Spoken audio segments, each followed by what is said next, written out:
Hello, you guys. How are you all? Happy Black Friday. Yeah. Hey, Cool Gamer. Hey, Christine. Hey, Inzantor. Hey, Nadie. Hope you had a great Thanksgiving too. I had a pretty lazy, laid back Thanksgiving. Hey, Mel, Violet, and Punksy. What are you guys up to? I gotta grab something really fast. I'm outside. It's really nice today. It's like 60 degrees, but it was raining this morning. Hey Mark, you got fat. Happy birthday, Pink Dahlia. Her birthday's today. Hey Sweet and Sleuthy. Hey Violet. You played hooky today. Hey SA. I have a lot of interesting stuff I want to show you guys. And some of it is absolutely scary and mind-blowing. Some of it's just interesting. I've got like an FBI profiler who profiled this particular case. I've got a few things that are kind of suspicious, like I gotta say, that are really scary. I don't know. I just got a lot of stuff to look at. Oh my gosh. So I wasn't live yesterday or the day before. I traveled the day before, but it feels like forever. It feels like it's been a long time. Yeah. Happy birthday, Pink Dahlia. Hey, Seawise. Hey, Snazzy Trinkets Jewelry. Hey, Mark. Okay, so I can't wait to show you guys this stuff. Let me start grabbing it or pulling it up.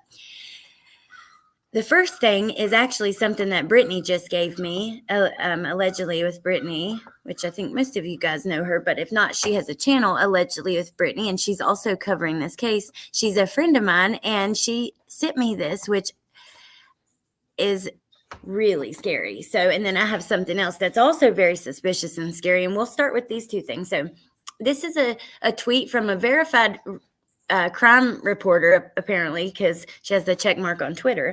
But she says, I know the community is probably really on edge, but why would someone be taking down flyers that have the tip line posted on?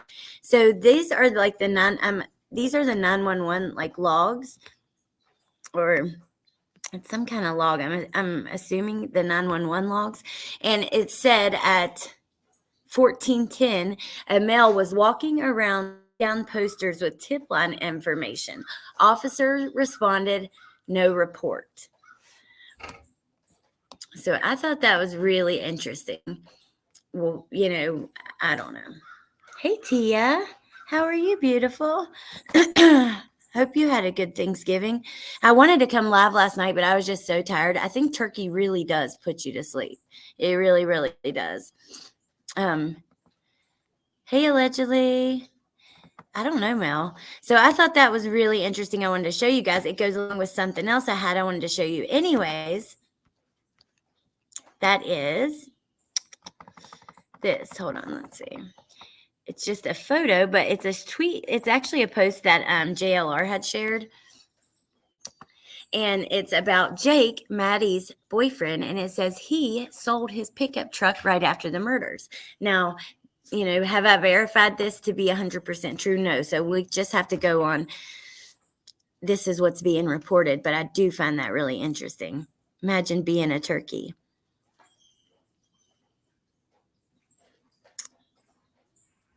Nate, I'm still laughing about yesterday, me thinking that he made that Dexter. Oh my God. Thank you, Allegedly. So I don't know. A lot of people are suspicious of this boyfriend. I don't know. Are you guys, anybody in here, super suspicious of him? I don't know that I am. I got to be honest. Yeah.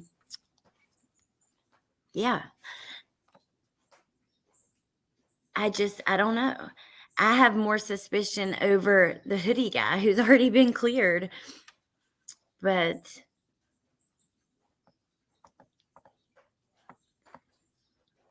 let's see. Hold on just 1 second, you guys.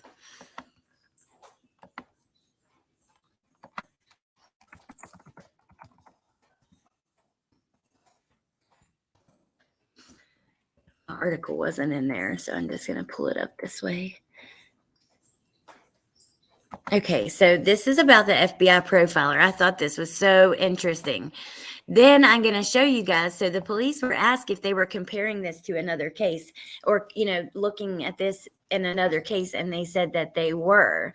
So I want to show you guys that case as well. So Jake is Maddie's boyfriend, and he sold his truck after the murders. I'm suspect of everyone. Y'all both said that. No, I haven't. Movement is life. Hey, darling. Welcome, and thank you for being here. I love seeing new people. That's so awesome. Good morning, Wolfie.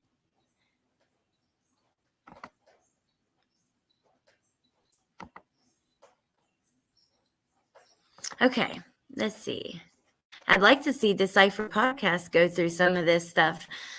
There's so much information. I mean, my God, I could imagine the spreadsheets now. For real. It'd be pretty awesome. Former FBI profiler. Let me see. Why is this banner on here? How do I get rid of that? Like, for real? Okay. Former FBI profiler thinks University of Idaho killer is a young man students knew. And I'm just going to read through some of this. So the murderer who ruthlessly slaughtered 4 University of Idaho students is likely a younger man and a first-time killer. Famed former FBI profiler Jim Clemente said. Wait, I've heard of him from somewhere. Have you guys heard of him? I'm not even sharing the screen. What am I doing?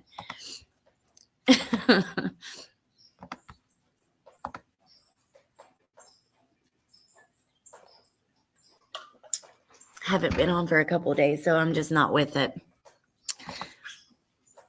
Happy birthday, Pink Dahlia. It's true. True, Tia. It's because I cleaned house. Can't believe how bad YouTube folks are. Oh, no. I don't know what's happened allegedly, but I know how YouTube is, and I know how disappointed I've been with people on here. So I'm sorry if you've gone through that too. Good morning, NT's Apple Bottom Jeans. How are you this morning?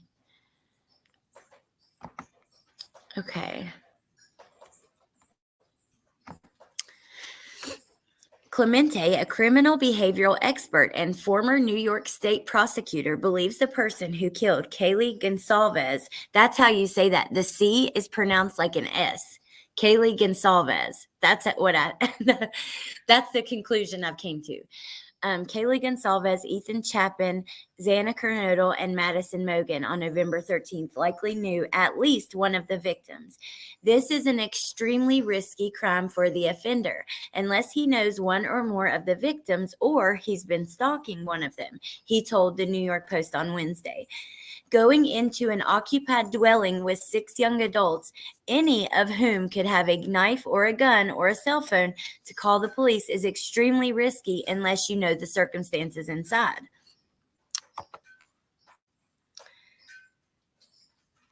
Happy birthday, Pink. Can't believe I was giving money to people that could care less if I was uncomfortable or not about something. I'm sorry, allegedly. I don't know who you're talking about, but like I said, I know I know the feeling of being like super disappointed and let down. I don't know why we think we get to know people really fast on here and we think we know them so well, and then they start to show who they are over time. It's just like real life. You start dating somebody or something and they're great, and then about 6 months down the road, you've seen all their sides, right? So you see a different thing. But yeah, you're doing great. I would just keep on keeping on, and you're always welcome here. You know that. So I thought this was really interesting. Let's keep going. The former FBI profiler feels certain the killer is a man and pointed out they must be comfortable with blood to be able to fatally stab 4 people in quick succession and might be a hunter or work as a butcher. He doesn't mind the wet work of getting his hands dirty, and his profession will probably say the same thing, he said. This is like, okay, we listen to people's opinions all day, but the opinion of like a YouTuber versus the opinion of FBI profiler who's like done it for 30 years, you know what I mean? It's huge difference.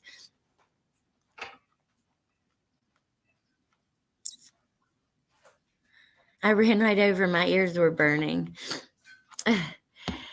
And then we have, the blood from the house, which, by the way, the little video I did, I will say I still am not certain. I don't think I got the bedroom right, which the point is still the same. And I still showed you like on the outside of the house where it was coming from. And it is Xana's bedroom. But I'm trying to find, I want to find a walkthrough feature on a real estate app. I might try to do that today, but I also have a live tonight. That is a pretty big deal. And it's going to be like an update from the situation with Unmurdered and all of that, and everyone involved and kind of where they're at now and where things are at. And yeah. Okay. Let me keep going. So Clemente said he believes it was a targeted attack, but the killer may not have known which room exactly the person was going to be in. They may have stopped at 4 victims because they got to their intended victim, he said, noting it likely was not a random attack. I never even thought about it like that, but that makes sense. Like if you're going in after somebody and you don't know exactly who, once you find them, or you wouldn't really keep going. The report is clumping every scenario of multiple serial killers into one. It's stating the obvious. I've said all of this, excluding a couple parts that's wrong in multiple apps. For example, they didn't need to know the layout. They could have Googled the home. I don't understand how the 911 call was for an unconscious person. How is that even possible? It had to be a horrible mess in there. Nikki, oh my God, I'm so with you there. I don't know. That's something I can't get past either. It makes no sense. Until we get more information or something, I don't know. So police apparently described the knife-wielding killer as sloppy and said the aftermath of the murder was the most gruesome scene they had witnessed. I don't think he's the experienced killer. I don't think this guy's done this before, Clemente said, adding the stabber may have been motivated by revenge or rejection or some kind of insult. Pete Yametz, a security consultant and former FBI agent, agrees with Clemente. He said, I feel the subject may be a young, unsophisticated person because the crime scene was apparently massive, he told the Post.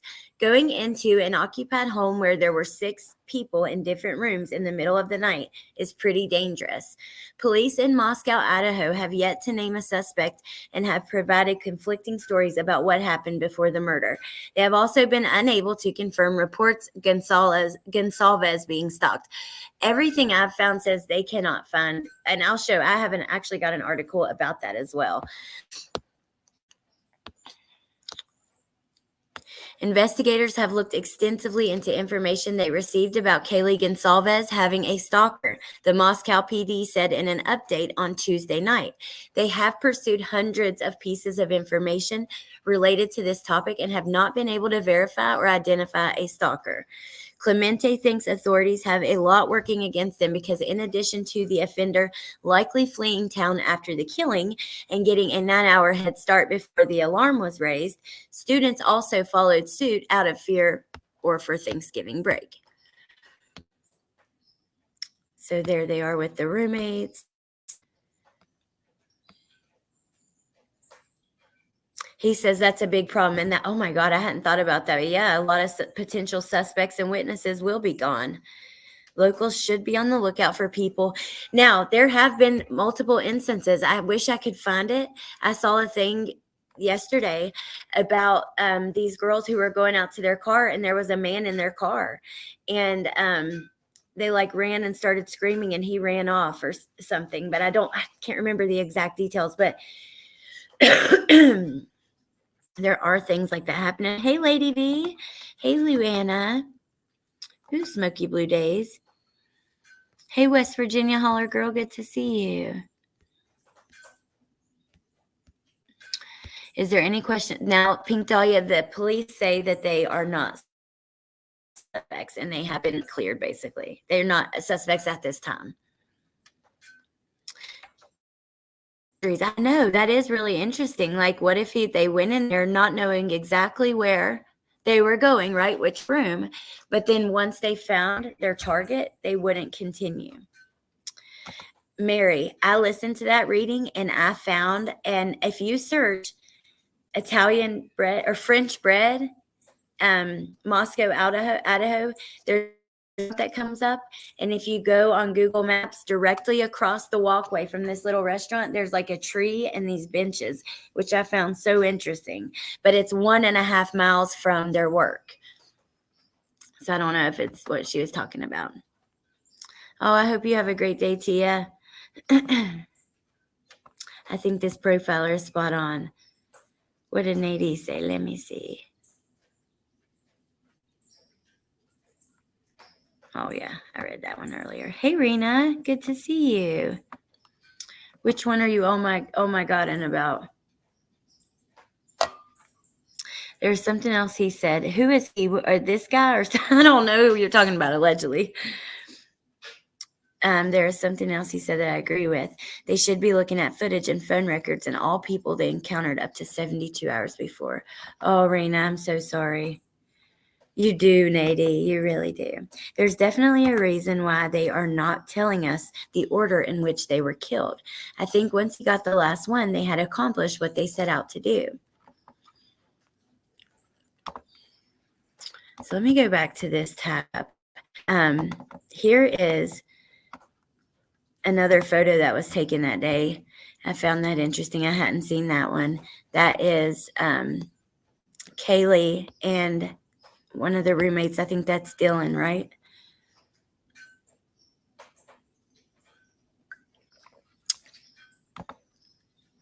That was taken just a few hours before.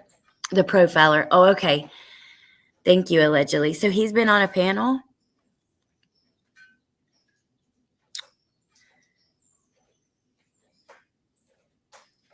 Oh, I'm sorry, Smoky Blue Days. Yeah, Rena, we are thankful you're here with us.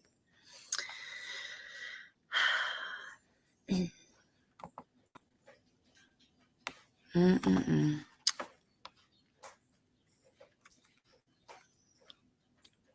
these people and their families, imagine their holidays too. It's sad. So I want to read this article really quick. This is so interesting. This is another case that didn't happen far from there, but they were also stabbed while sleeping, fixed blade knife. So I want to show you guys this article that came out about it.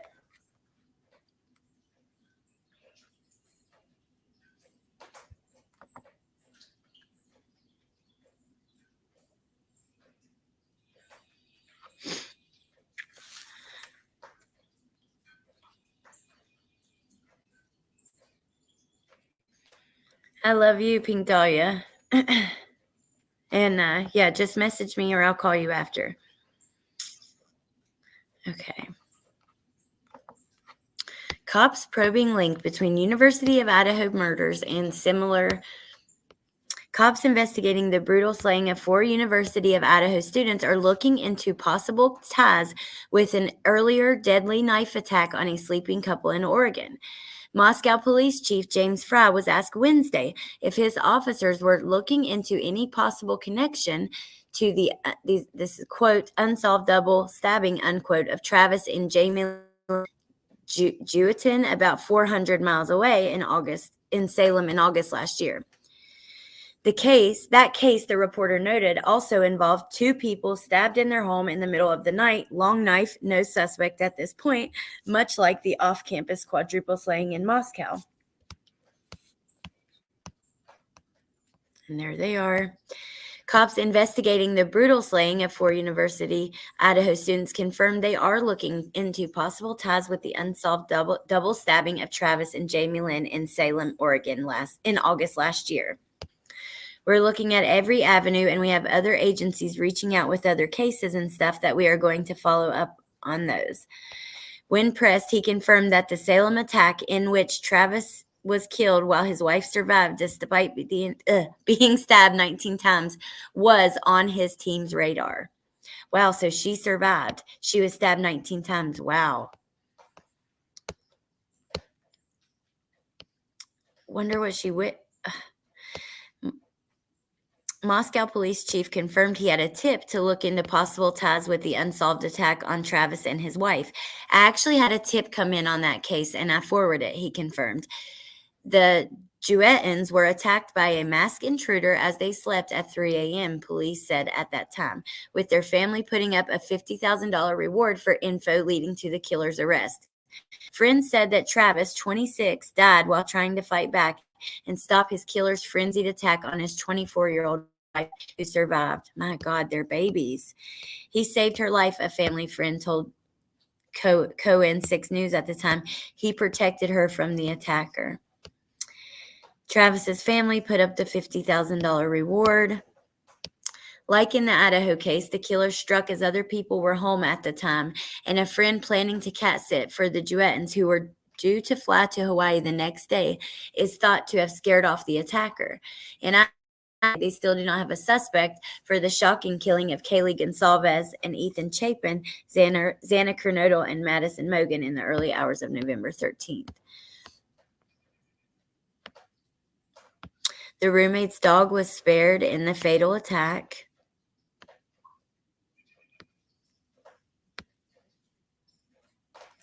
The 4 victims shared this house with 2 other roommates, which we know that.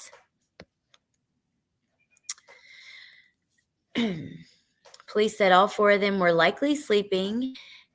2 of their roommates and a dog belonging to the roommates were spared by the killer. Captain Roger Lanier said the Moscow police do not believe the surviving roommates were involved in the murder. He also ruled out Kaylee's ex-boyfriend, Jack, while probing claims that she had a stalker.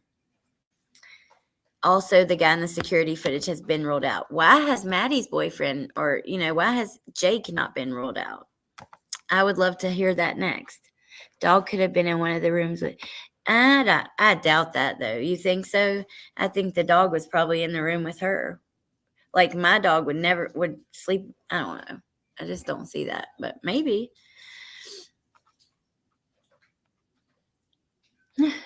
For the smokers. I don't know, Nikki. That is so interesting. Since they announced the number of FBI agents assigned to the case, I've said that there had to be a reason why.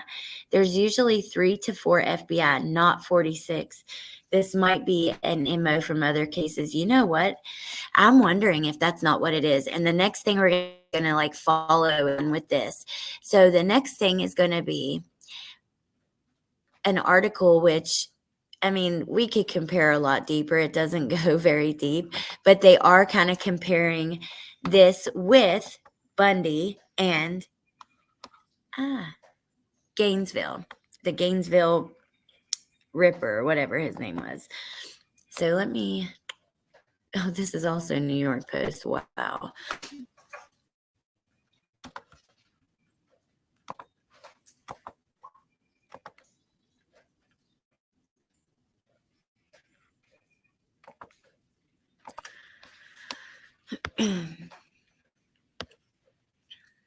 Wish that banner would go.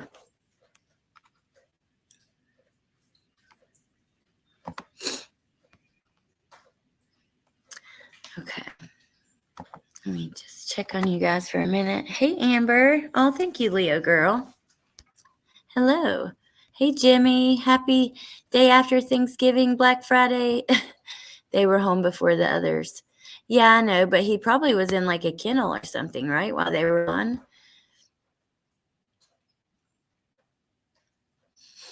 I don't rule it out either, but I also just don't know how if it's likely. I'm really curious about the dog in general. Hey, Thor.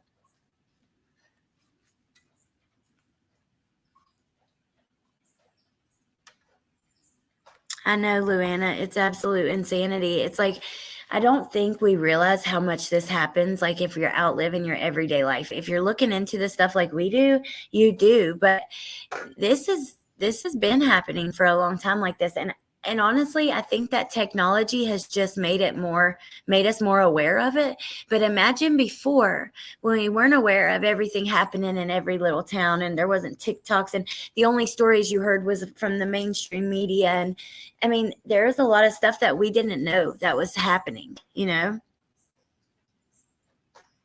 Hey, Tammy. Hey, Cray Cray. The dog was probably just too nice. And that's why he didn't bark or whatever. Maybe. I don't know. Okay, let me check this out with you guys. So, the disturbing killing of 4 University of Idaho students bears an eerie resemblance to 2 previous college town massacres, including serial killer Ted Bundy's infamous sorority house spree over 4 decades ago. Retired criminal investigator Matt Hogan told Fox News that the Idaho killings were strikingly similar to the events of January 15, 1978, when Ted Bundy broke into the Florida State University's Chi Omega house in Tallahassee. Bundy had knowledge of the victims in the house, and it was a sort of frenzied attack with extreme violence. Bundy, by then a prolific serial killer who is thought to have abducted and murdered over 30 women, often raping their dead bodies, trigger warning, fatally beat and strangled 2 Chi Omega sisters, leaving 2 others seriously injured before moving on to a nearby basement apartment. A 5th victim also survived, was left with permanent deafness. His girlfriend did like a whole series on Amazon that was super interesting about dating him. Bundy enjoyed the hunt and the actual climax up to the murder. He enjoyed the anticipation and the plotting, and it's kind of what it seems like here. Now, that brings me back to the other article from the FBI profiler who, he thinks that it was someone who's not experienced with crime. That's why it's so messy and stuff. But that they were comfortable with blood and could have been like a butcher or a hunter or something like that. I do believe it feels like to do something like this brutal in this way, you almost would have, I don't know. I don't want to say like and jump to conclusions that he got enjoyment out of it, but it almost feels that way, like that's just a guess off of what we have and kind of what we're talking about with the FBI profiler and all that stuff. Yep, thank God no essay. Amber, did you see about the dude taking down the posters? The 911 log has like a 911 call that someone called in and said someone was taking down the poster, like the flyers. Super interesting. So there is the house. This is the back side of the house. This is what I was trying to show you guys in the video, where the blood was coming from right here, because there's a lot of confusion about where that was coming from. And then we have, the stools in the door. Then you have the screen, which I don't see anymore, that was on the ground, which is so interesting. If the stools are in the door, how could it open? But they were testing the door, but also they were testing on the window too. It's pretty, I don't know. I like the house. It's pretty cool, unique. So, Joseph Scott Morgan, I've seen him a million times on Nancy Grace. He does a lot with the Lori Valve. He is a professor of applied forensics at Jacksonville. I think he's also a medical examiner. But he told Fox that Moscow reminded him Danny Rolling, the so-called Gainesville Ripper, who murdered 5 University of Florida students over 4 days. It involved knives, occurred in a college town, but in off-campus houses, and Rolling went into these homes that had more than one occupant, Morgan explained. In addition to robbing his victims, Rolling taunted police by leaving their bodies in crude poses. His reign of terror famously inspired the 1996 horror flick Scream. I didn't know that. Both Rolling crimes and the University of Idaho killings were extremely high risk. Now, that is something, if you missed the beginning of this, that the FBI profiler said, that this was super high risk. Like, to go in and think that someone's not going to have a gun, a knife, a cell phone, something like that is pretty risky. They put the stools by the door to keep people from coming in. Okay, do we know that for certain, Allison? I'm just curious if, like, I believe he killed for the thrill. So sad. I've always felt as if the hoodie food truck guy was bursting with anticipation.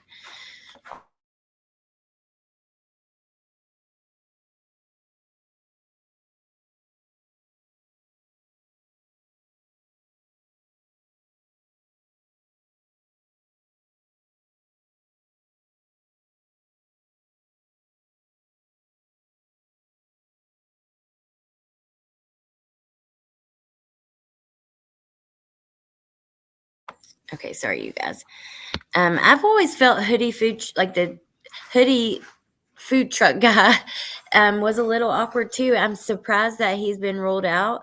If that is Jack S., he's said to have lived close by, recently been kicked from a fraternity.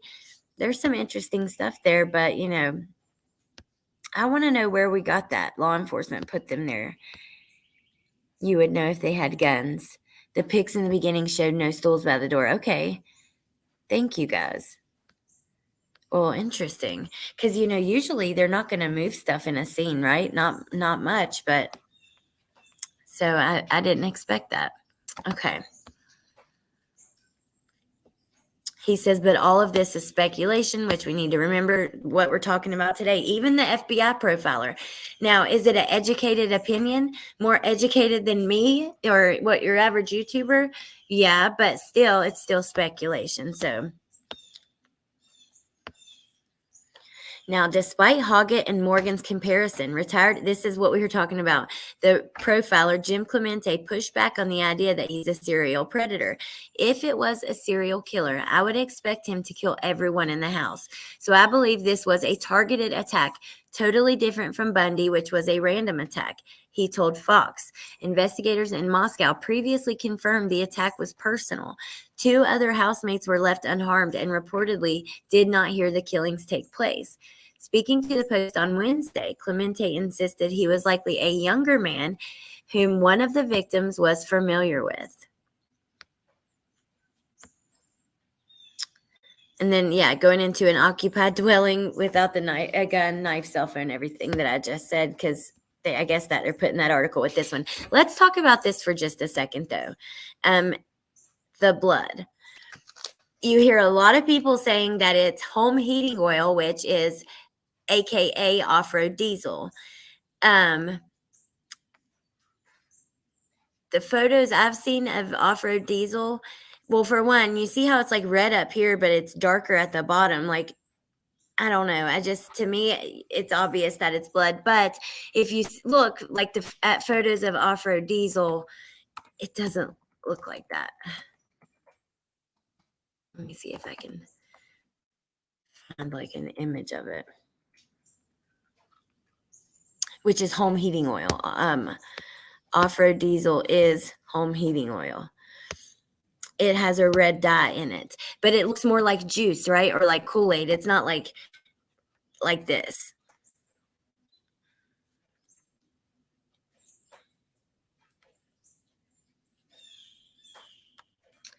I don't know. Quite a few people dealing with law have pointed out all the bad police work. They didn't even search a perimeter around the location until a week later. One of the girls had a stalker. Okay, so let's go to that. I have a little article on that, but I think that they cannot confirm that so far. I will exit out of. I was trying to I found a picture on my cell phone of off-road diesel like coming out of a spigot, and it looked like juice or Kool-Aid or something, but like nothing like that. Okay, so now we'll go to the stalker, and then I want to pull up one last article on the layout of the house.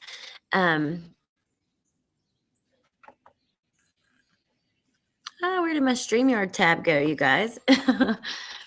Okay. I got too many windows open.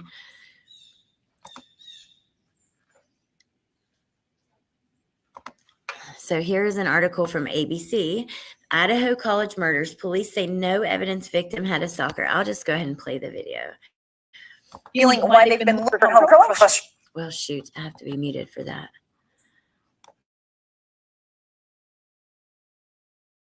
And worry over the unsolved murders of 4 students from the University of Idaho. Authorities were back before the cameras today, confirming they're looking at reports about a possible stalker, but revealing very little new information about a possible suspect. Here's ABC's Kana Whitworth. Tonight, police investigating the murders of 4 college students, revealing why they've been looking into reports one of the victims had a stalker. That is Kaylee Gonsalves right there, and that is who their claims are. I'm just doing a pause for fair use. Huh, have you discussed the fact? Yes, I did, Dim, and I'll pull that up again in just a moment. We can look at it. I have a couple of things I pulled up at the beginning that are really interesting. I don't want you guys to miss. Hey, Bree. Hey, one hell of a night, and hey, Laura. Oh, welcome. I'm so happy to see new people. Like it's really awesome. I love to see people that are new, and also it's really cool to see the people who like have been there but they don't chat that much. Like, yeah, I love to hear from you guys. Hey, Brittany. Hey, Jordan. Okay. We obtained information through some of our interviews that Kaylee had made some comments about a stalker. So that's where that came from. The family of Kaylee Gonzalez says they're not aware of any stalker, but police are still investigating those tips. So far, we have not been able to corroborate it, but we're not done looking into that piece of information. Authorities. So that is what we have on the stalker. Now this was shared with me by my friend Brittany, who's in here now, has a channel allegedly with Brittany that also covers this. If you guys aren't aware of her, but she gave this to me this morning. This is the, I believe it looks 911 log, but it's from Mira on the Wall, and it says there was a report that a male was walking around taking down the posters with the tip line information. Officer responded, no report. So I don't know. That's to me is really suspicious, along with Jake and his truck being sold, which I have that right here too. Let me just go ahead and pull up the post on that.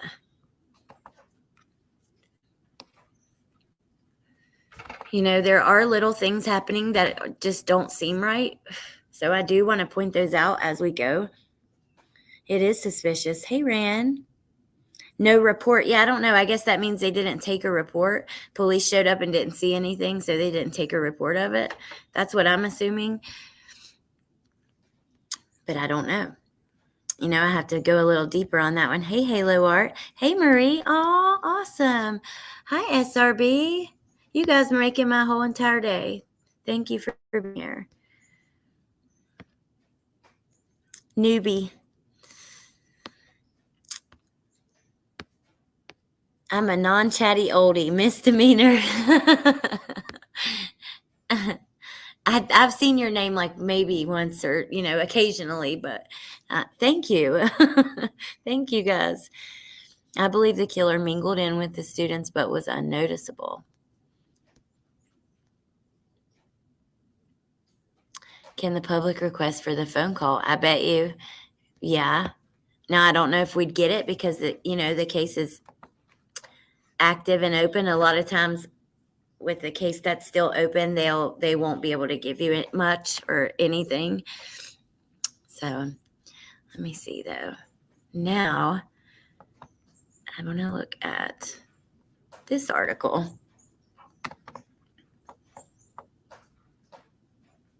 And there's other people. Neighbors have spoken out, and I have a video of that, which we can watch if you guys want.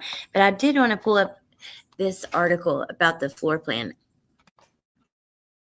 and so that we can find on it because there's so much confusion. I really want to do the walk around, like a walk around on Zillow, but I didn't see it as an option on my phone. Maybe on the computer. Maybe will open. They released that call. Maybe they will. We could try. Like the reason I say that because I tried to do a request for the Brian Laundry stuff, and I wasn't able to get anything. And I just assumed because it was still open. I don't know because I did it right when he passed. But then, it took a couple months before they officially closed that. So the white truck must have been seen. Oh, that's so cool, Marie. Please try. Okay. I will definitely try to get more information on that. Brittany, don't let me forget that about the man taking down the flyers and that 911 call, because yeah, we definitely need more information on it.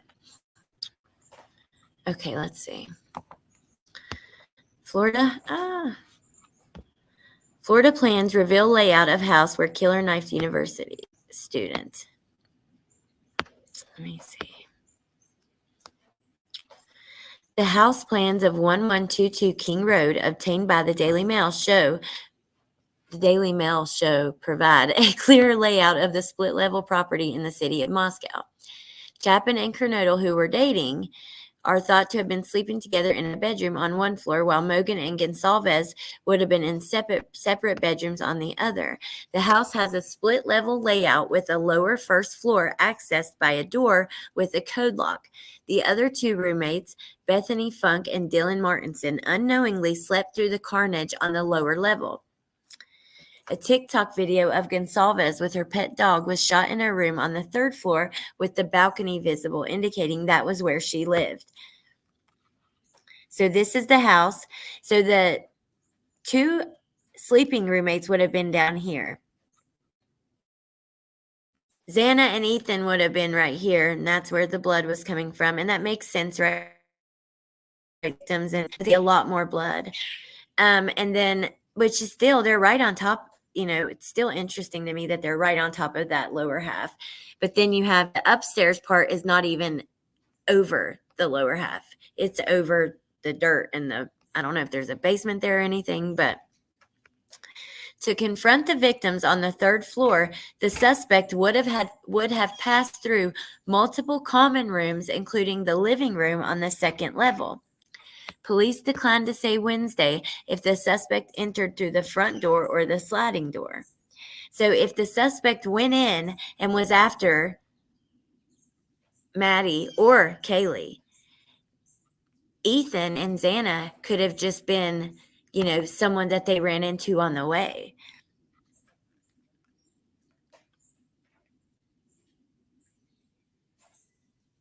You couldn't see my mouse? I don't know why. Maybe because I'm not doing the full-on share screen. I'm just sharing a tab. Mrs. Italy. Yes, I hope you're feeling better. It is so sad, Christy. It really is. Hey, Hattie. Good to see you. Santa's mom was in jail. Interesting. The Daily Mail has published the blueprints. I have been wanting to see the blueprints. I was just talking about this. I want a list of things Brian Laundrie purchased with Gabby's money. We should know what he purchased. Allegedly, I would love to get all the details of all that stuff, because all the claims that Gabby's family made in their lawsuit, and I guess there's two. So not the one that he was just recently ordered to pay, but the one that is still ongoing. The claims that they made in that lawsuit are super specific, and you would think they have to have some sort of evidence to say that and claim that. Usually you do. The Daily Mail plans, and it was wrong. Oh, okay.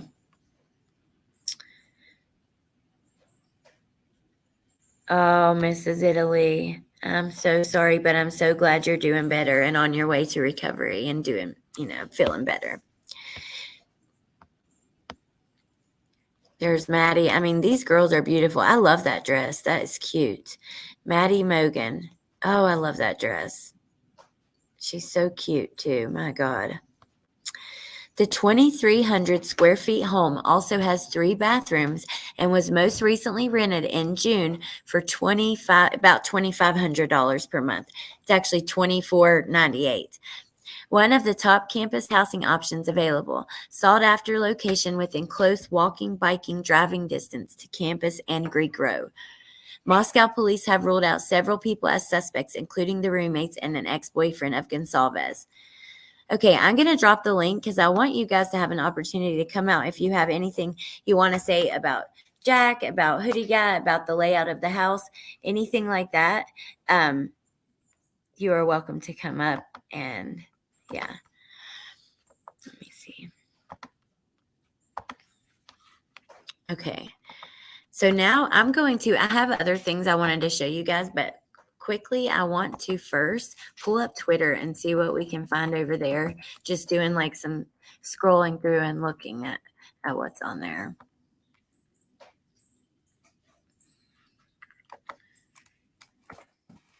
University. Oh, what should I put?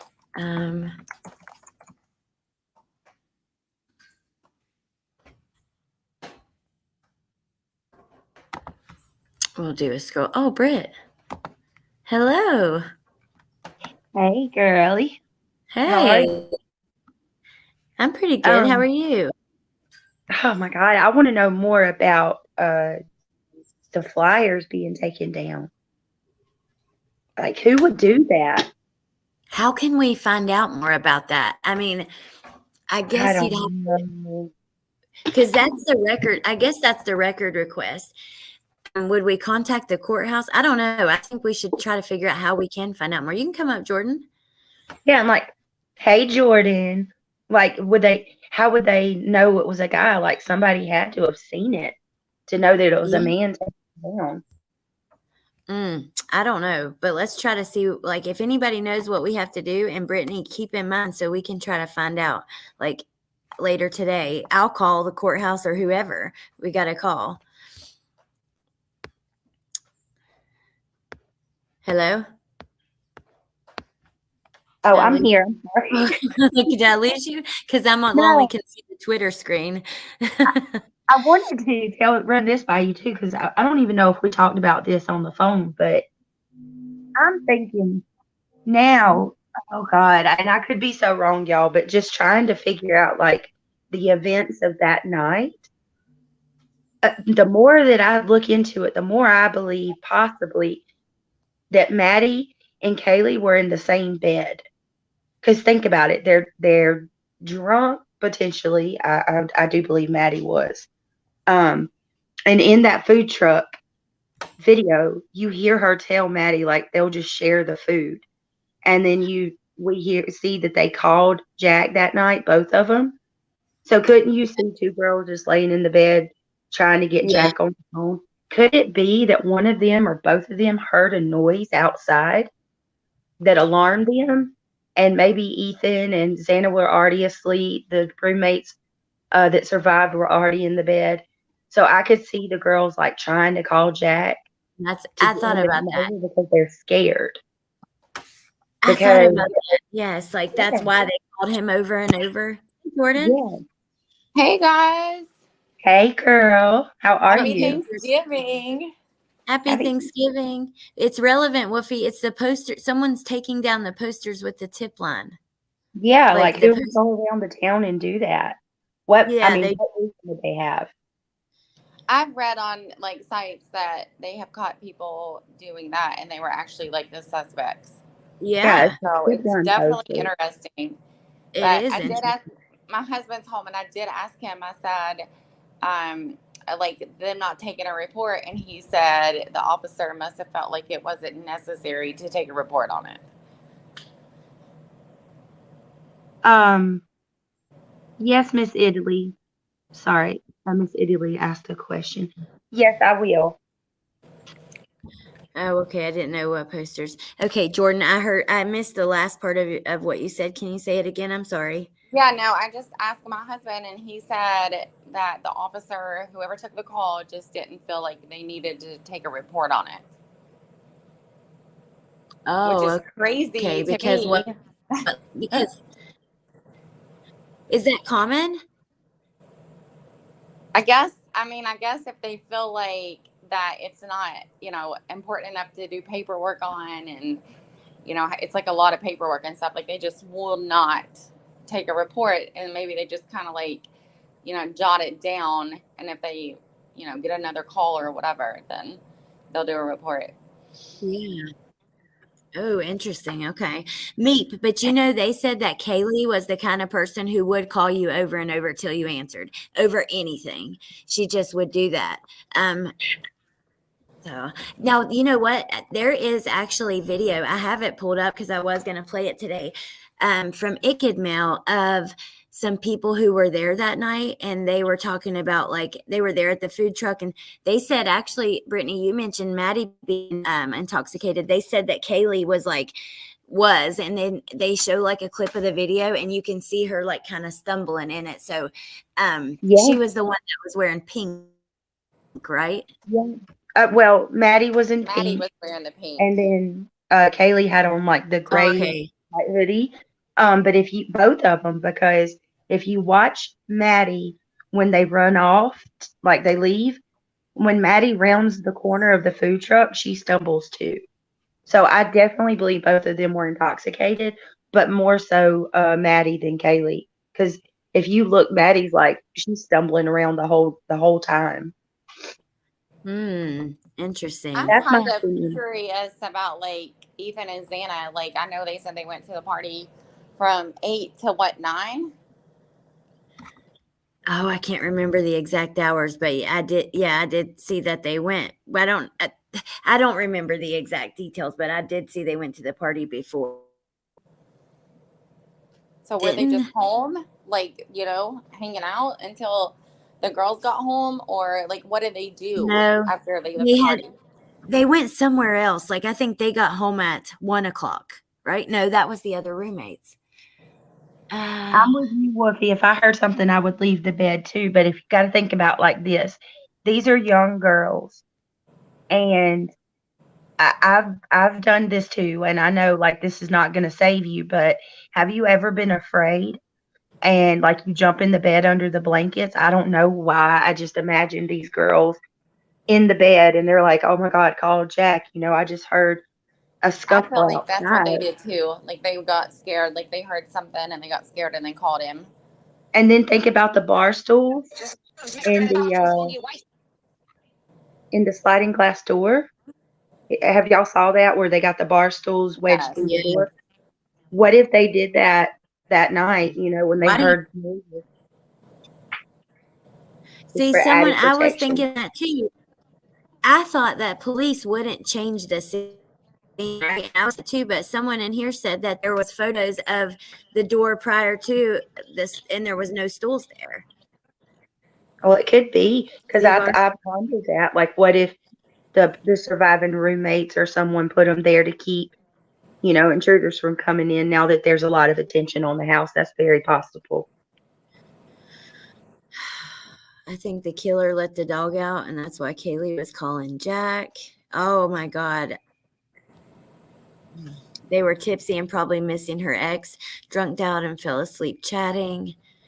What about the missing timeline gap from the time? There you go. Lex is on the same page as you, Jordan. She's saying the same thing, Yeah. basically. I've looked at the timeline before. I can't remember exactly, Well, like now off the top of my head. We could up, but there's a gap oh, from like it's 9 on the. o'clock until 1:45, Allie, where we don't know where Xana and Ethan were at all.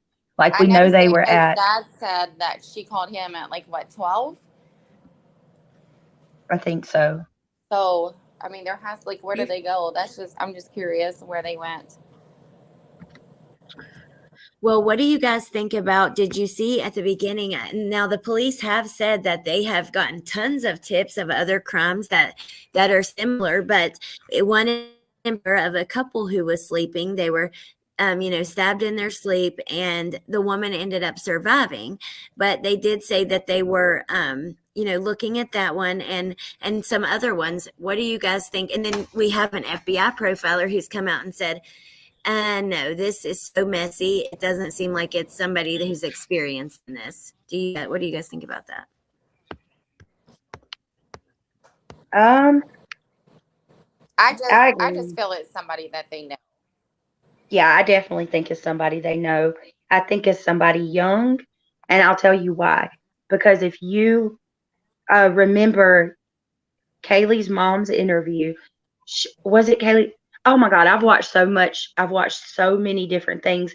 This may have not been the interview, but law enforcement stated on one of the interviews I watched, it was like a clip that they have 23andMe, like they've got a forensic truck on the scene, and they've got 23andMe out to help them or whatever. Well, if they have some sort of DNA just, I don't know if they do, but let's just say they did, right? That DNA obviously isn't in their database for them to have 23andMe out there, which makes me believe even more that the suspect potentially is young, because they're not in the database if they've got 23andMe. I don't know. That's just my That's thoughts. interesting. And look here, this is really interesting. So you know that they were called about someone being unconscious or whatever. They're saying unresponsive here, but we've been told the unconscious person. They said from sketchy log data and initial images, it appears no paramedics were on the scene, indicating police knew from outset there was no unresponsive person, but actual homicide from. So they never had paramedics there. Like they which is interesting because that's not the first thing that I saw on that. Look, here's something else right here. Yes. The whole narrative indicates EMS did respond with police on morning homicide compared to unattended death. But then from the pictures, it shows no paramedics on the scene. Yes, I don't Wolfie, they've got 23andMe on the scene helping them. That's I crazy. always thought that paramedics came before the police, but maybe not. Maybe it was how the 911 was called in, and maybe they called off the paramedics. Why would they do that, though? I don't know. I was wondering how they knew it wasn't a knife that bent, and this is exactly how. And I know this is graphic, you guys, but on a fixed knife, you have that hand guard that if it goes in all the way, it's going to leave marks like this. You see what I mean? My God. Yeah. Oh, in regards to one of the comments, they said that had to have been excruciating. With there was a seasoned officer in one of the interviews, and he stated a crime of this magnitude with that many people and the method that the killer used to, do what he did, that it would be extremely messy, loud, and exhausting. Like it would have taken a lot out of the person that did it. Like it would have took a lot of strength to do this. It would have taken a whole lot of strength. I don't see it being a woman. I could almost see it being more than one person, but they said that Ethan's is pronounced dead at 12 noon. So people are trying to wonder if he called 911. I'm too skeptical of that. I figure it's just because they don't have the exact. Remember, wasn't that Kylie Rodney, like when she was pronounced dead, they didn't have the exact time, or was that her?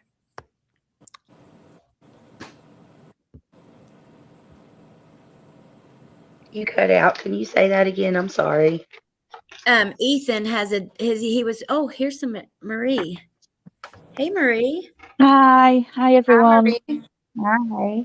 Hi, thank you for having me up. I just found your channel today and I really enjoy it. Your so accent's beautiful. Yeah. I'm in England, near Manchester. Thank you for being here. You're And I welcome. love hearing that. Yeah, I'm really interested in this case, though. It's really got my attention. And can I ask if you think the killer, obviously he had a lot of confidence, I'm assuming it's a he, had the confidence to attack 4 people and then walk out of the house and just probably drive away. Do you think he had skills like hunting skills or obviously knife skills? Because to choose a knife is very personal and up close, rather than use a gun and a silencer, that kind of thing. Yeah. Super close and personal, and I'm with you. You got to have confidence. You go in there and you know that all these people are in there. Not only that, you know that they have cell phones, they have yeah. So you got to have a level of confidence. That's crazy to think about. And I do think they were like a hunter, like because of like how to use the knife. Yeah. Like I don't hunt. I wouldn't know how to do it. You know what I mean? Like that kind of stuff. For me, okay, so the fact that he had used this type of knife, Mm. I had just envisioned someone that maybe collects them and has a bunch of different kind. Like everybody knows that person who has, you know, a ton of knives and they've got swords and all kinds of like Japanese stars and things like that as collectibles. Yeah. That's kind of what I think when I imagine who this person is. Like he's probably got like a samurai sword hanging on the wall in his bedroom or something. Yeah. And that Mm. then makes me think that that type of person could be like a survivalist type person, do things that for hobbies, but maybe an older guy. And then it makes me think about Ted Bundy. Like it just goes from one thing to another and the similarities start popping up.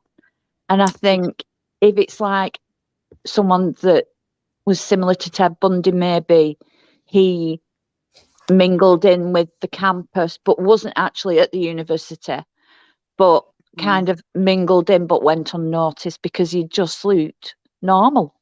So you don't think he's a student? I don't think it's one of the students for the reason that I don't think someone in their early 20s could have so much rage and anger, and I don't know. What do you think? I think that, okay, I find it so interesting that y'all are saying all of that because the guy in the hoodie video, like Jack, he's been rolled Yeah. out, but he is a hunter. He's, Mm. and that's so interesting. And, he's known to have the same style of knives. He's got photos with him, photos of him skinning Right. deer and cleaning deer and being very, he's really Yeah. into that. He'd be very comfortable with blood. You have to be somebody who's comfortable with blood. Now, I think it could be a student, but I think it's somebody a little bit older maybe, and maybe they've been rejected, kicked out of school, I don't Or know. maybe even graduated. Allie, did you see the interviews with the neighbors? Yeah. A little bit. I have them Bit pulled up weird. with that Icked Mail posted or whatever. I Right? think they're also on Conspiracy. She's got them. Okay. If you watch the interview with the neighbor, there's one who's it. And listen, I am not saying that this neighbor had anything to do with it at all. No. But he said, I could, I seen people in the window every night there. Like they always have people over. And if you look at the layout of this place, like there's hills all around it. It's on a hill. And if there are curtains, the curtains are open. And The anybody lights are on the road, especially on the third floor, you could see into these girls' rooms easily. And all I can think about is, I personally, for me, I think it's someone that they know, but it is a real possibility that it could be a complete stranger that was because it's not uncommon. I had a mom who's got 2 kids that attend that college, and she said it's very common for people like that particular area in that neighborhood to be riddled with people walking on the street at 3, 4 o'clock in the morning. Yeah. So it is very possible that a stranger looks up, sees these pretty blonde girls in the window. It's an idea. Doesn't think there's a male there. Here's an article on it. Neighbors of murdered University of Idaho students say crime scene location was party house with people going in and out frequently. They spoke to Radar, or it doesn't say who. I thought they spoke to Radar Online. Let me see what exactly they said. I think There were parties. the neighbor mentioned like they would have parties like 5 times a week or something. Yeah, that's what they said. There were parties that were kind of loud. The ad came up. Parties that were kind of loud. As I would take my dog in and out to go to the bathroom, I would just be walking by. I would look up and I would see people in the windows almost every night, probably 4 or 5 nights a week. There were a lot of people that went into and out of that house pretty frequently, the neighbor added. Another neighbor who was up until 2 a.m. the morning of the murders explained how she didn't think anything was wrong till she returned home. She said, I left for work at 11:45 a.m., never saw or heard anything the night before, and I was up until 2 a.m.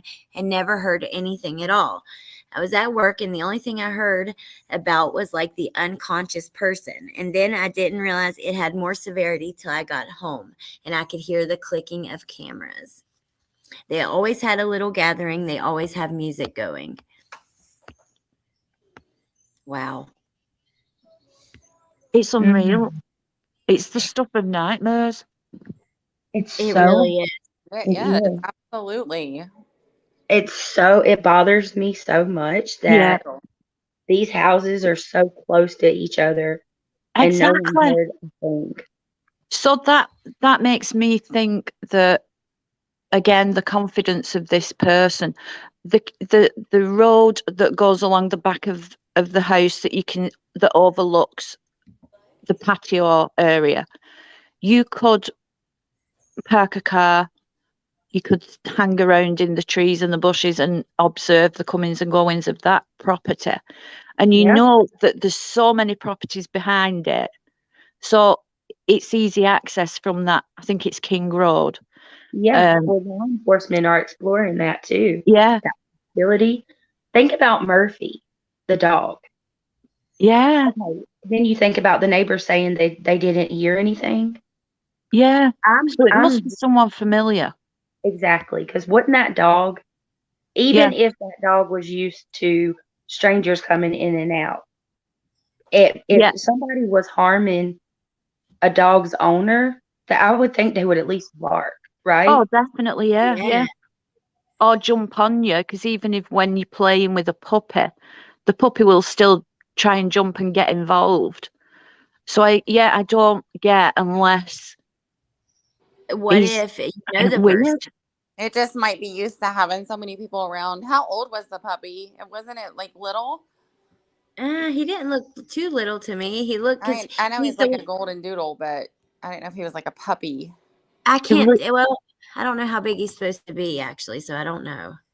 Yeah, he was bigger. I mean, he wasn't a puppy anymore, but I'm not sure. Also, I'm sorry, I don't mean to change the subject, but yes, Katie bought that Range Rover. Like, she just bought it. That white one right there, right? That's what I was about to say. And she was coming back, I think, is what I read, to show it to her friends. Yes, right here at the door. Yeah. Mm-hmm. She wasn't even supposed to be there. So I'm of the opinion that Maddie's the target. Okay. Not Maddie. Let me take that back. Sorry. Kaylee is the target. Because of that, because she was going to leave again on Tuesday to go home. Mm-hmm. So what if the person, look, she's getting ready to graduate, go to Texas. The person took their opportunity to do it now because they knew that now. It was now or never. Oh my God, I hadn't thought about that. Well, what do you guys think about this is something that I just can't get over, and I don't understand the uncall, the unconscious person, and to me, I just how it was made for me that. Go ahead. I'm sorry. No, sorry. It was me interrupting you. Sorry. No, that's okay. Here's Tia. That's okay. I was just saying, it's made from a roommate's cell phone. It's not the roommate who makes it, and they report an unconscious. And hey, Tia. Hey guys, hang on one second. I'm trying to get myself connected. Hello. Hey, Tia. Hi. I'm up here because allegedly dared me. So I thought that I read at the beginning that Ethan's parents said that his friend came there because he didn't show up for work. And I could be completely wrong. But I was thinking maybe he's the one that called. See, it's just weird to me. How would they not see blood? And why did they use the roommate's phone? Didn't they have their own phone? And why wouldn't the roommate use their own phone and call? Right. It's their house. And now we know there's multiple friends that came because in the press conference the other day, law enforcement said we don't suspect it's the people that came to the house that morning. There's Mm. definitely a reason why they're not releasing the call, though, for sure. Yeah. And he flat out said it's a part of the investigation. Right. You know Stuck in the something? fact I that thought this about guy- that. Sorry, go ahead. No, go ahead, Marie. We want to hear from you. I was just going to say, I think The Tia's crime mic is scene- messed up. Were you trying to say something? Oh, and Marie. sorry. Oh, I'm sorry. You go ahead. One of you go ahead, and another one. I'm sorry. Okay, Y'all, I was I just think gonna her say- mic went in and out. The crime scene itself. I'm wondering if I did see something that something was written in blood.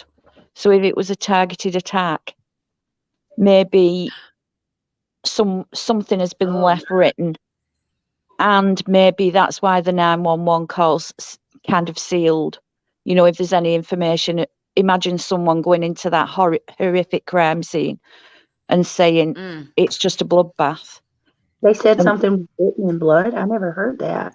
I did see it. I've read that as well, too. That's very... I think I saw that on Reddit. Yeah, I think I saw it on Reddit as well. Yeah. I will look into it and I'll let you know. But yeah, can you imagine that crime scene and the shock you would be in? Oh my God. Oh my God, no way. And then you got it. And if the dog was there, they must have had, also been, unless they Oh, were in God. a kennel, I guess. But, God. Wolfie said, I saw that as misinformation. Okay. Well, what would you think, Tia? Can you guys hear me okay? Yep. Is this better or no? I can hear you. Yep. Okay, I wasn't sure Yes, if it was ma'am. my stupid mic or not. Sorry. I am just perplexed at how this person walked among human beings right after this. Like, no one saw him. He's covered. He has to be covered. And he's leaving DNA everywhere he goes. So whether he rode a bike, got in a car, spread wings and flew, like how did this person evaporate into thin air after this was taking place? First of all, they have to be exhausted. That was me that wrote that, because that takes a ton of effort to break your chest bones and things like, sorry, that was gross, but it takes a lot of effort. And then I'm like, they have to be just covered. Was it snowing there too? Was there snow on the ground? Yes. Because I was wondering too, like, what about footprints? Yes. Well, that was my whole Good point. Like, how does point. this person get from that house to their own dwelling Vehicle. Oh, yeah. without leaving a mark? I don't understand. And He tire allegedly- marks. If there's snow, there must be tire marks on the road from a vehicle or bike. I can't imagine the killer was walking. Well, you know what? I saw that they were taking, they were trying to get tire tracks from somebody within, if it was a few days later, but the police were trying to do that. So I don't know. Hi, allegedly. Hi, everybody. I just wanted to hop up here and say this is one of the greatest panels ever. Also, everybody, like and subscribe. There are 2 free ways that you can help out Alex Erickson's channel. And, my point about the 46 FBI agents, when you really consider that, and they even mentioned early on that, what was it, the second or third day? They mentioned that they had all these FBI agents, and there are 2 profilers, which are behavior analysis people. So most cases, they don't have 2. They'll have 1. 46 different FBI agents, 44 of them, not just in the specific area, but also from other counties and states, or other states, I mean. So that's kind of scary when you think about it. Yeah. And none of these people set up a perimeter. Like, we complained about that with Debbie Collier. There was no perimeter set up. They just circled, the area itself. The perimeter is so that you can find the entrance and the exit. If you don't set up a perimeter, you can't say, Well, 5 feet to 10 feet away from the building, we found what could be a footprint. So we're going to check this whole area. Then we move out 10, 15, 20 feet. Look, this is obviously where they walked away. That's another thing, bloodbath. So I don't mean to get gross, but anybody that's involved in the bloodbath would have walked out unless they went up to a window, opened the window, and they had on scuba gear or those workout baggy clothes that you get that trap sweat. If you have that on, like the pants and the cover that you pull over, and you hold your arm outside the window, take one pant leg out, step out, take the other pant out, the other leg out, put it into a plastic bag, peel off the top, put it in a plastic bag, then you can walk away without leaving tracks. But it seems improbable that somebody that's covered in blood wouldn't trip a blood trail away from the home, footprints, anything like that. So they started looking at those tire tracks, a week and a day after. I mean, that could have been left by anybody. Did they not even close the road? Right, exactly. And when I said that it wasn't handled like great, I don't mean they're doing a bad job. I think that none of these police officers experience these things. This type of case.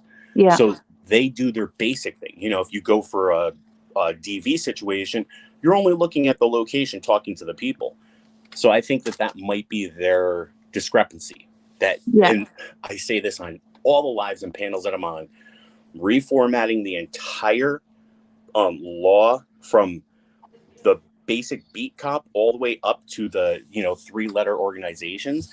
Take 2 of the best from each of the different levels, have them sit in a room, come up with an entire process for a crime scene.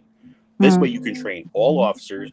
It would probably be a little expensive, maybe take about 5 years, but you could have all officers trained from beat cop all the way up so that they know, hey, we need to get all these people back. We need to make up a 10-foot perimeter minimal. Let's do 15. We need to, call the CSI team immediately.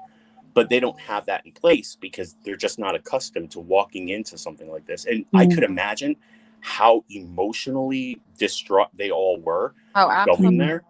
Absolutely. It's just scary when you start you've got to go in and find and looking at every room, and then you've got two surviving people that are in complete and utter shock that you've got to deal with as well as your own emotions. Worries me as well too is that the university let the kids go home, which, I mean, listen, I have a son myself, and I would be like, you need to come home.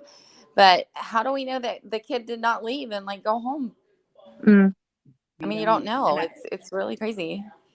Was that Tia that said she has a question? Yeah, I do. And it's sort of directed in everyone's direction, not just you, allegedly. But you brought up an interesting point.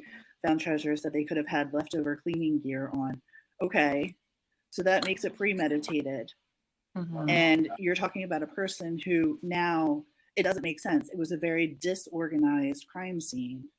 And you're trying to make it so you're an organized person planned this. And that doesn't make sense to me.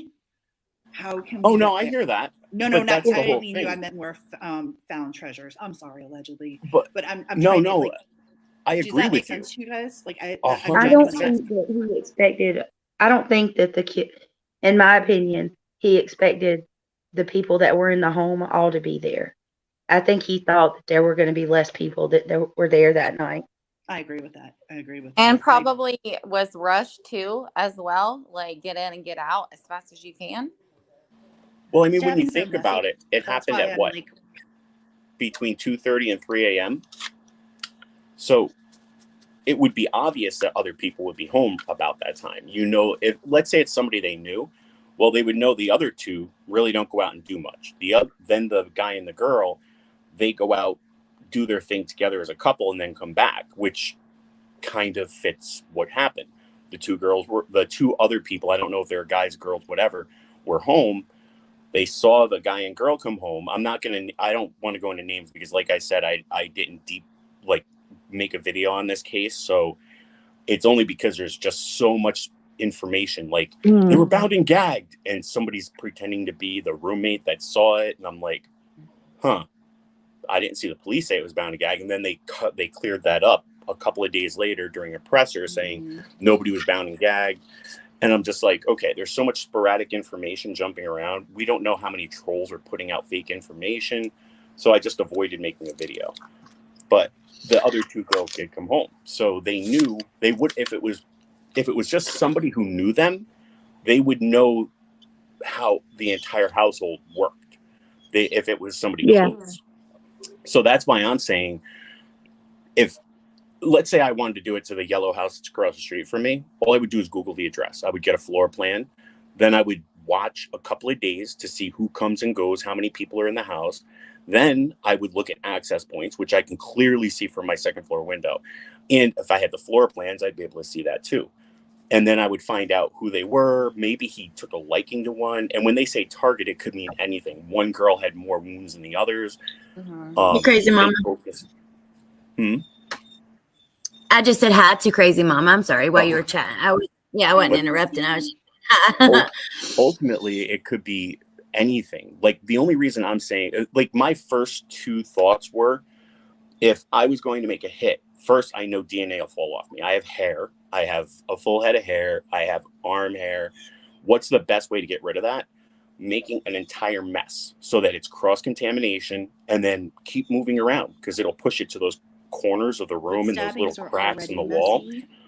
So that's not a messy and unorganized. So you can't, I don't understand how you can, like, you're saying how you would do it and you would plan this out. I don't think. But that's only off of cases that I've studied. I mean, this guy could be this guy or guys, girls, whoever they are, or whoever it is. Maybe they didn't cover old cases where, you know, people did those sort of things. I don't think they covered anything. I think this was a passion. Maybe they're inexperienced. What were you saying? Yeah. Your mic cut out. I don't think he knew that you were speaking, Tia, because your mic cut out a little bit. But can you repeat that? I'm so sorry, you guys. I'll hop down. My mic seems to be a problem. I'm so sorry. Actually, I have to go. My Zoom meeting's starting in 2 minutes. So, guys, just remember, hit like and subscribe, please. And everybody, great job up here. Thank you. And I'm sorry for my mic issues for whatever reason that is. I apologize. That's okay. That's all good. And thank you so much, Allegedly. I appreciate you coming up and appreciate you sharing your. And there went Tia. What in the world? I wanted to address something. Someone said, why would he go to other bedrooms, like, or 2 floors? So there was an FBI profiler who is retired who was talking about this. And he said, like, say that they were looking for one victim, right? And this victim was upstairs. They went into the first bedroom that had Xana and Ethan. They got them. They went upstairs. Once they found their victim that they were looking for, they didn't continue going to the other bedrooms because they already got to the target. It's just the other ones were just who they ran into on the way to the target, if that makes sense. And that was what his opinion was. I was thinking about something that me and you were talking about alone, Allie. And actually, to be honest with you, it was you who helped me arrive at where I'm at with my theory. And I really believe that suspect went straight to the 3rd floor. I don't think he even thought about who was on that middle floor. In my opinion, I think he went to that 3rd floor, did what he did, you know, with his intended target, and was on his way out and alerted Ethan. Because listen, I'm one of the main people that will shout to the rooftops about mainstream articles, because me and Valerie we've been going through these mainstream articles, comparing it to what the law enforcement is saying, and it's a mess. But there was an article that was released before we even found out who was where that night in that house. And they stated that it was Fox News. They said that Ethan was on the 2nd story on the floor. And then you get the 911 information that we got in the updates that stated that, you know, one of the surviving roommates found the victim on the 2nd floor. And then that coupled with we found out that's where Ethan and Xana were on the second floor. In my theory, I think that it alerted one of them, and Ethan woke up, and maybe he managed to get out of bed and make it to the living room, and that would explain how, in my opinion, one of the surviving roommates saw one victim. Yeah, I agree. Just laying on the floor. Yeah, so I think the suspect's way out. Maybe that's when the fight with Ethan happened. Xana witnessed it, and that's why she fought so hard. Yeah. Because we heard that, from her family, she fought back. Yeah. I agree. I don't think the guy went in intending to murder 4 people. Or I should say the killer. I believe they were in their beds. I do believe they were in their beds, but what I'm saying is Ethan maybe managed to get up after that. You see what I'm saying? How far he made it. Oh, like he was attacked in his bed. And you know what? What if he was blocking the door or something and they couldn't fully get to him and see what was wrong? They just knew he was like unconscious. And because I thought about that too. Mm-hmm. Cranky mama. Hey, cranky mama instead of crazy mama. It's just a theory. I mean, I could so be wrong, but that's just kind of where I've come to in all of this. There's so much to consider, isn't there? There's so many different scenarios of what could have happened that it's just impossible to have a 100%. This is what could possibly, I just switch and change all the time, constantly.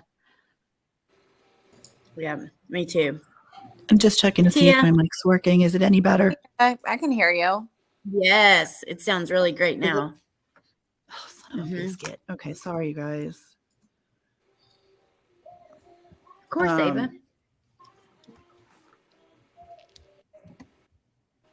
So, I've Allie, also read that if they had blankets over them, that blood wouldn't like splatter everywhere. You know what I mean? There was a doctor talking about it where they were stabbed and was saying that like the blood wouldn't splatter everywhere. Like it would be in the blankets or on them. Well, I mean, I don't know. The only thing is you got to think about when the suspect's pulling the knife back to strike you in, you're going to have splatter. It's going to go somewhere. But Allie, I just wanted to say thank you for letting me come up. I'm going to hop down. So other I'm people getting ready to hop down. I got to go to Target. So. Yeah, I know it can get a little tough when you have a full panel. So yeah. Thank you, Allie. I'm going to go too. I'm going to make some dinner. Thank you guys for coming. You guys all have a good day. Yeah, okay, everyone you too, have Jordan. a good day. Thank you so much. Bye. Thanks, Jordan and Hubby and Marie and Brittany. Thank you guys. Thank Tia, you. Okay, let me see. I'll Tia, can you hear me? Yes. Yes, ma'am. Hello? Can you not hear me again? Please tell me you can hear me. I can hear you. Can you hear me? I can hear you. Yay! Okay. I was like, oh, sugar snap. Okay, sorry. And I know that Ava's coming up too. I put the link down there, and so she wants to talk about the blood splatter. And yeah, we can hear you. Sorry you couldn't get. We couldn't hear you before. Mic. I need a new mic, and I can't push my luck and ask for too many things for Christmas right now. That's okay. I need a new mic too. I've got a lot already, so I can't ask for anything more. I've been told. Okay, so hi. I just wanted to quickly explain it. So the knife, usually the tip is towards the top, and therefore the blood will drip towards that section and cast off away from the person using the knife. Your sound is a little messy. Is it like that for you, Tia, or is it just me? No, she sounds great for me. Uh-oh. Is that any better? Ava sounds great, Allie. I think it might be you. Oh, okay. Tag on it. I can't hear her at all now. Is that any better? Yes. Oh, okay. So whenever you do cast off, here's the thing. They train forensics with a pig's head. They go get a pig's head, they give them a knife. This is how they train forensic experts to learn the patterns. And basically, most officers, even when they're first learning this, walk away without a blood drop on them. They will stab that over and over as frantically as they can, and all the cast off will still be above them because the knife tip is where the blood kind of ends up going to, and then the splatter comes onto the neck. And Ooh, so, Ellie, where are we going? Go ahead, Ava. Sorry. Anyway, so what happens is, if anything, maybe on the hands and probably upper chest, but because they were laying down in bed, he in the way he was probably stabbing them, he probably actually would not have blood on the majority of his body. I know it seems crazy. It would be all over that room, above them, above the perpetrator and the victims, but it most likely would not be on his lower body. It wouldn't be on his feet. See, I disagree. Most of the blood probably dripped down on the floor, etc. That probably happened after, or after he walked away. I don't know. I now the cast off you have me on. I think that's super interesting. I can't buy that he doesn't have, and I'm saying I don't know, that they don't have any remnants of. No, they would have splatters. They would have splatters, but it would mostly, they could. I mean, especially with 4 people, they most likely do. But it's possible with 1, they would have none. And it would mostly be at the upper body. Interesting. I had to change to my cell phone so I could hear you better. I'm sorry, you guys. The internet is just awful here. So I don't know. I just think that Wolfie, I'm dying, by the way. I'm like, I've seen every comment you've written and I'm dying. She's writing spatter, not splatter. It's getting on her spatter. You guys. Killers surely cut themselves. Yeah, that's another thing. I think they'd definitely be injured too. That's what, yes. It is possible. What did you say about the pig head? Because I missed that totally. Okay, so the way that they train forensic anything to understand blood spatter is basically they go to a butcher shop, they get a pig's head, and they have the forensic trainees stab that thing. Just go for it, because it's horrible, but that's how you learn. I mean, you learn the energy involved in it. That was an interesting point. Somebody just said that, and now I missed that portion of it. But there's a beating heart and blood. You don't bleed when you're not alive anymore. That is correct. So when you are, I'm trying to be so careful not to get Ellie in trouble. When you are doing this violent act, over here, ever. Just go for it.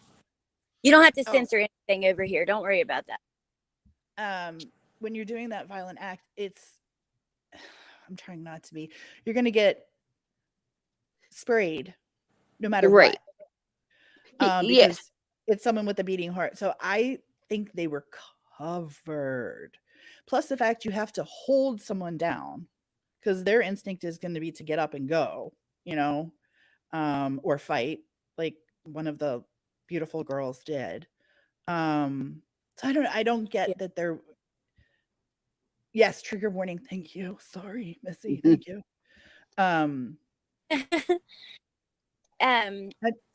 Yeah, I think it's interesting to hear all opinions. I personally I'm with you, Tia. I think they probably, I can't imagine it, but I totally do see what you're saying, Ava. And I think it's interesting to hear her point of view. And I love that with the cast off, you taught me something there. I learned something there. So thank you for that. Yes, thank you so much. Trent says, do you think the two, and thank you so much, Trent. And I have a little boy named Trenton. Do you think the two surviving female flatmates had boyfriends that are involved in these murders? No, me personally, I tend to think that they're not in them, or like anyone super close to them are probably not involved in this. I mean, it's possible, but the police have cleared them, and they got did you guys see they got tattoos of their initials with angel wings? I And saw that. yeah, so I tend to kind of believe, I don't think so, but I don't know. And what do you guys think? Do you have any, like, who you think the suspect would be? Eva, what are your thoughts?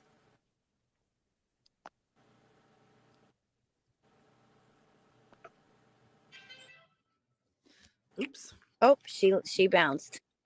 Oh. Because I believe it's got to be. I do believe it's someone inexperienced. Probably. I'm kind of falling in line with what that FBI said.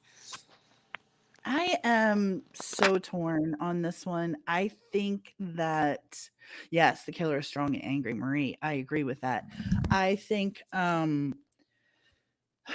it's one. I said this before. I think on panel with you guys. I was with Teresa and them. I think it's 1 degree removed.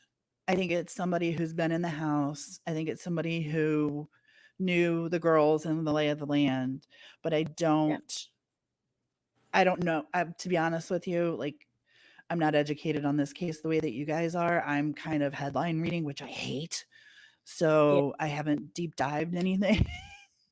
So, but it's freaking scary, even with the headlines. I mean, and there's a lot of headlines on this one. It really is, and there's some great. Thank you for covering it. Well, you know, this in the hey, beginning, Jay I was like, I didn't see you here. Hold on a second. Hi, Jay. Oh my gosh. We love Jay over here. I know. I was I just need to thinking, talk to him about his music. why have Devin and Lyric, you know, they were young kids killed by another kid. I wish they got the amount of coverage, you know, and it's just part of it. It's sad, but you know what? And I'm learning as we go with these cases, to be fair. I'm learning as we go that once the person is in jail, there isn't a lot to cover until they go to court. You know what I mean? So while I want to I mean, everybody knows how I feel about Devin and Lyric. Like, I go a little overboard with them because I love them. But I don't think there's going to be much to report until or if there is a trial, which I don't even know if there is a trial. I don't know if there's going to be a trial on that. So once they're put in jail, I kind of like, all right, who's the next person that we can help out? I will always, like, Harry Milligan, like all the cases, Summer Wells. I just watched something on Summer Wells last night that I was like, oh my God, Allie, you have to watch this. And now I don't know what it is. Oh, look in your, send it to me. I will. I definitely will. Like all those cases, they're all important, and they're all, I don't know. You guys be nice in chat. I know they are all important. It's really sad to see that a lot of, like, there's so many kids that go missing you never even hear about. We just hear about a handful every single day. Go to Crime Online and you'll see 20 cases daily that are not being talked about, and those make it to a website at least. You know what I mean? And it's so sad. It really, really is. But I mean, I think they all deserve this kind of attention. I really do. And I cannot imagine. Ethan's parents, they said, they did an interview to you, and they said, you know, the weekend before this happened, we were just up there, and we literally looked at each other and said, you're done now. You did it. Like, you're done. You've got them to be an adult safely. They're great. They're going to, you know, now they're going to tackle the world. Oh, and I'm like, geez, imagine that. Cause you think, gosh, you get them into college. They're doing great. They're doing, you know, and this happens. So it's awful. Yeah, see, with my daughter getting ready to graduate and stuff like that at college, there's certain ones I can't touch. This one's a hard one for me. Babies, I can't. We know that I can't deal with the littles. I cry too hard. Yeah. And this, I mean, there's so many people that are great that are covering this like you, and I appreciate that criminality, all the people that are covering this case, so I can learn from you guys. Oh, Ava said she lost connection. Oh, Ava, I was learning stuff from you. I really was. She was good. I enjoy people that I can learn from. I know, me too. I really do. Trent says, why do you think the Jacks, the hoodie guy, and the surviving flatmates haven't done an interview in person for all to see if they're innocent? I wish that the hoodie guy would do an interview. I know he's been cleared. I just don't have a good feeling about him. And I know it's crazy. Psychic Donna I have such a Reverend. problem with that, though. Like, we as a community on YouTube think it's super important for them to go out and declare their innocence, but in reality, you have the right to remain silent. Yeah, that's true. They're all using their right, and you know what? Who knows if they haven't been told to keep your damn mouth shut, because we do have somebody in mind. I don't know this for a fact. I'm spitballing, but who knows if they were told to keep quiet. So I don't agree with that at all. Just my opinion. I'm sorry. Yeah, no, that's true. And I could see both sides. Like, I know you have your right to remain silent, but I could also see someone being like, screw it, I'm going to speak out because, it's better than everyone, all the rumors, right? Or at least you'll get it straight from me. So I don't know. But see, a lot of these people don't know about the true crime community or YouTube or things like that. So they're not thinking that, they're seeing what they see on the news. They're not like true crime community is deep divers here. We want all the deets. We want all the information. And many of the world doesn't know about this little, right? But they don't know about this little corner of the world that we're in. So it's hard to keep that in mind. I learned that with one of my cases. Like I was so for tell them to speak out. And then it was like, oh wait, they don't even know that there is a YouTube. Yeah. They don't care. We're not entitled to anything. And and I don't even mean by YouTube. I mean interviews by mainstream. I feel if any of them do it, they'll go to mainstream media for sure. The roommates or anything, they could do huge interviews, with Dateline or who knows. Elizabeth says she wants to know his alibi and how it was checked out. Okay, so Tia, Psychic Reverend Donna Serafina? Yes. Mm-hmm. She actually read this case the other day, and she claims that it was a guy that is into hunting and he loves blood. Like he'd like skinning a deer, he'd rub the blood on his face and chest, that kind of guy. Like she claimed, now I know she's just a psychic, but she has a record of predicting how these cases turn out. So it's still interesting to see what she says.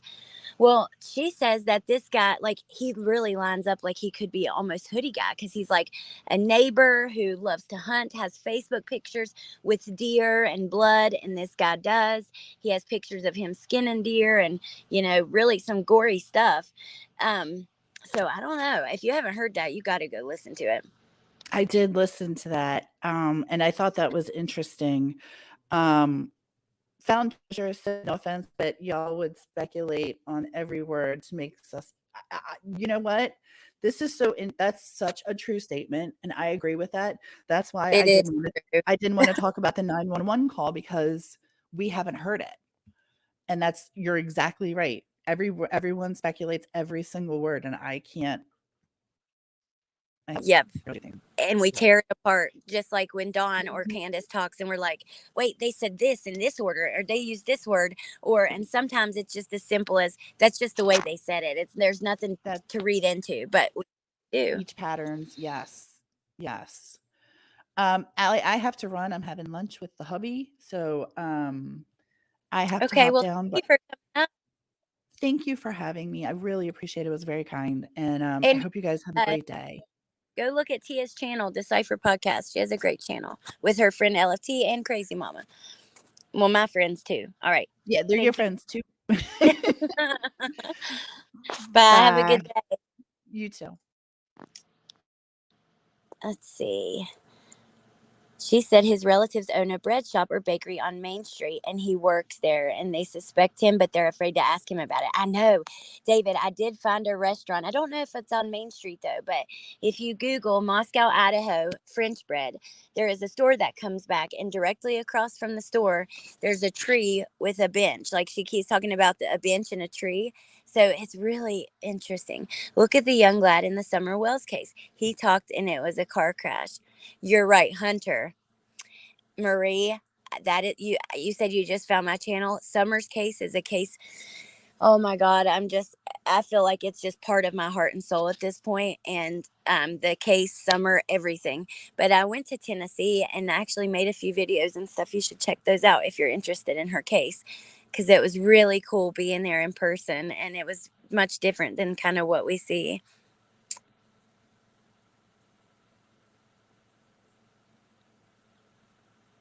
Don't say hubby. Come on now.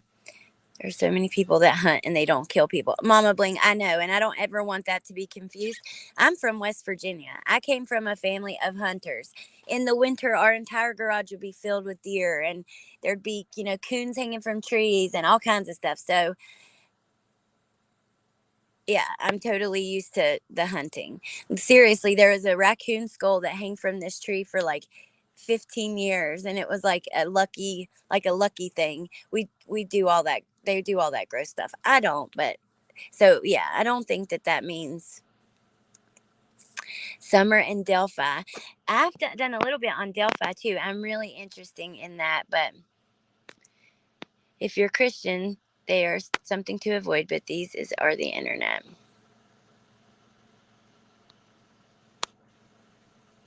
I think he went upstairs first, and Ethan confronted him in the kitchen. Xana fought to help Ethan. It's possible. Hey, not so dumb blonde. Hope you had a good Thanksgiving. I first shot a pheasant at age 8.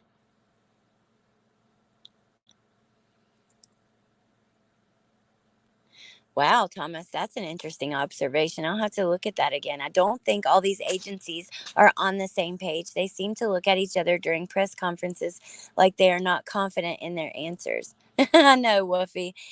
You won't even do your fish hook or whatever. Bait your hook. If Hoodie Guy was meant to be keeping him safe, then that was in his head, not theirs, because they weren't there as 3 people together. And when they left, why didn't he continue in their direction? Right. If he was there to keep them safe, when they left, he went the opposite way, and he went in a hurry. There's a lot of suspicion around that. I'd like to watch that video all over again, to be honest. 3 Jackson, they keep changing their mind on which ones are clear. Yep, it's crazy. It really is.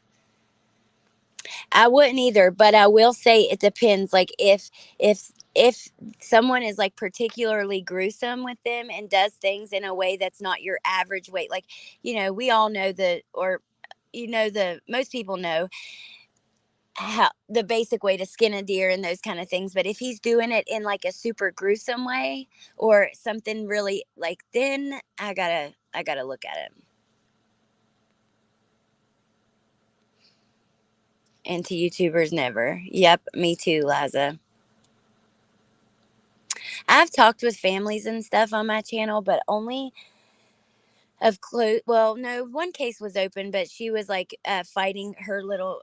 I talked with a woman whose niece was brutally murdered by her adopted mother, and they were fighting to change some laws. She came on to talk about that. And I talked with the mother of Bianca Devins, that was also a horrible, we did a series, but horrific crime. But that case was closed. I do think that there's a place for it if you're looking for awareness and stuff like that, but you got to be careful, especially if it's a case that's unfolding as we speak, that's really like trending, I guess you could say, where people are really paying attention to it and watching and pulling apart every single detail of everything, then it's different. They did say they were all in bed, yes. Okay, you guys, I'm going to let you guys go. I have another live this evening on a topic it's an update for you guys who followed the situation with the whole Watts Island crazy mess. So I'm going to let you guys go and go take care of some stuff. And then I will see some of you guys later and the rest of you at another time. And I love you all. And I really did have fun today. Thank you for hanging out with me, talking about all this, going through some of the articles. And yeah.